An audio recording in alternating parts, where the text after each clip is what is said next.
कोई बुजुर्ग आदमी, उसका अंतिम समय निकट आ रहा है, आपको लगे कि अब ये ज्यादा दिन नहीं रहेंगे, थोड़ी खबर तो लग जाती है ना कि भाई अब इनका अंतिम समय है, तो उसके आगे बैठकर अगर आप गीता का 8वां अध्याय पढ़ते हैं तो आप उनकी बड़ी सेवा कर रहे हैं।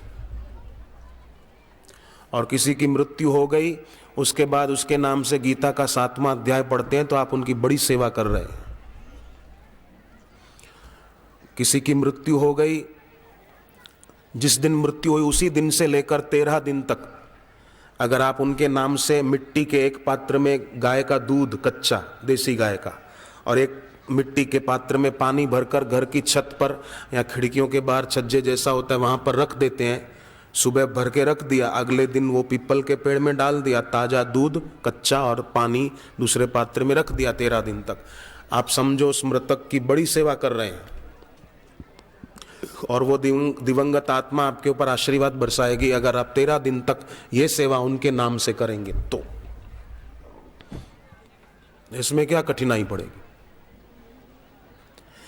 किसी की मृत्यु हो गई, उसकी चिता जला रहे हैं तो आधी चिता जल जाए, उस समय रुद्राक्ष का एक दाना, रुद्राक्ष का एक मोती भगवान शिव जी का सुमरण करते हुए उसकी चिता में डाल दें, उसकी बड़ी सेवा हो गई, उसकी बहुत ऊंची गति आपने कर दी।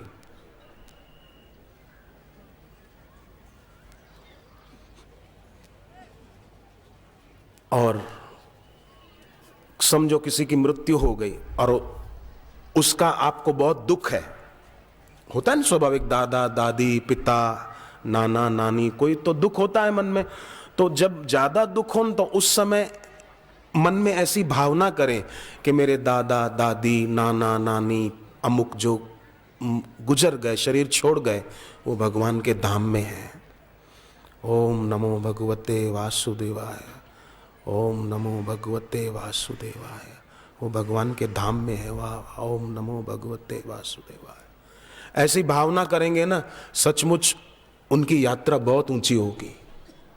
आपके शुभ भावों से, शुभ संकल्प से वो भगवान के धाम में पहुंच जाएंगे, वो ईश्वर के धाम में है। वाह वाह, ओम नमो भगवते वासुदेवाय, ओम नमो भगवते वासुदेवाय, ओम नमो भगवते वासुदेवाय। और उनके नाम से फिर थोड़ा गीता पाठ, भगवान नाम कीर्तन ये कर लें, और उनके नाम से गरीबी रेखा से भी नीचा जीवन जी रहे बच्चों में थोड़ी मिठाई बांट कर आ जाए। ये उनकी बड़ी सेवा हो गई और उनके आशीर्वाद को आपने अपनी ओर खींच लिया और भक्ति भी हो गई। भगवान का नाम जप हो गया तो भक्ति भी हो गई।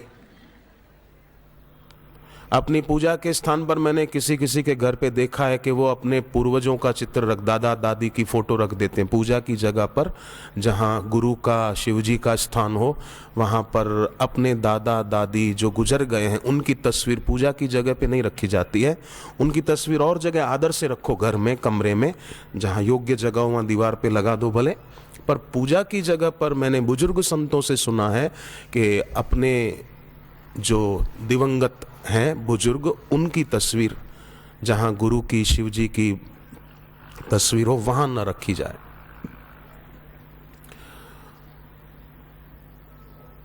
तो इससे घर में सुख शांति और बरकत और अधिक बढ़ती है।